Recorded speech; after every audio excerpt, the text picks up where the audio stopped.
Déviation, c'est le mot du jour pour les automobilistes versaillais. La Cité Royale accueille le sommet européen au château de Versailles, un dispositif de grande ampleur avec plus de 500 policiers, gendarmes et CRS mobilisés. Le dispositif décidé et mis en place par un contrôle de zone, de plusieurs zones périmétriques autour du château est en place.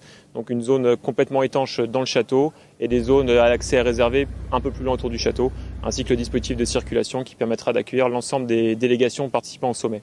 Pour les Versaillais, difficile parfois de s'y retrouver, certains ont eu des difficultés de circulation. Le petit périple aujourd'hui, c'est qu'on attendait le bus pour aller de la gare rive droite à la gare rive gauche.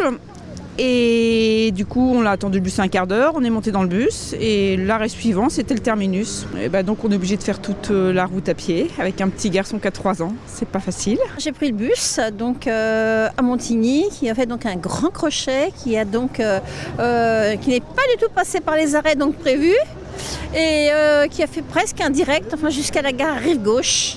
Voilà, donc là je vais m'adapter et puis je vais me balader dans Versailles.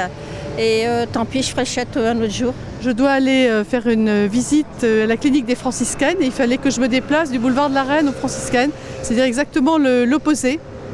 Voilà. Non mais ça va, ils sont pas...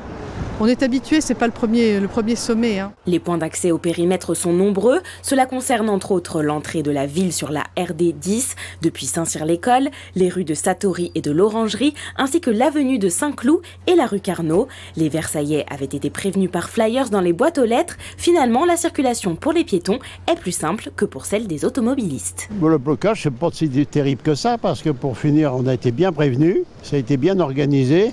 Et puis c'est vraiment que le tour du château qui est pris. Le reste de la ville est accessible, donc aucun problème particulier. Ça se fait très bien. Oui, effectivement, ça avait été prévenu. On avait reçu des courriels de la mairie de Versailles. Donc j'avais anticipé les choses en me garant dans une rue qui n'était pas bloquée.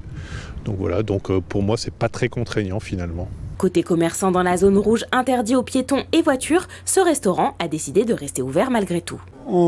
On pense qu'on va travailler avec les chauffeurs, les gardes-corps. C'est normal que ça soit fermé pour la sécurité des gens. Dans la zone orange, beaucoup de commerces sont ouverts. C'est le cas des potins d'Angela. Alors ça, c'est la mairie qui a déposé dans les boîtes aux lettres de Versailles avec toutes les indications des zones rouges et oranges. Donc nous, on fait partie de la zone orange.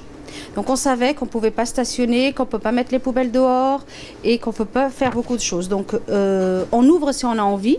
Moi c'est ma première fois, donc comme je ne savais pas si j'allais travailler ou pas, j'ai ouvert. Je n'ai pas fait plus, je n'ai pas fait moins que d'habitude. Les clients sont au rendez-vous. Autre information, la gare de Versailles-Château-Rive-Gauche est fermée jusqu'à vendredi 11 mars 18h. Fin du dispositif entier également vendredi soir. Une cellule d'information du public avec une ligne téléphonique dédiée est aussi ouverte.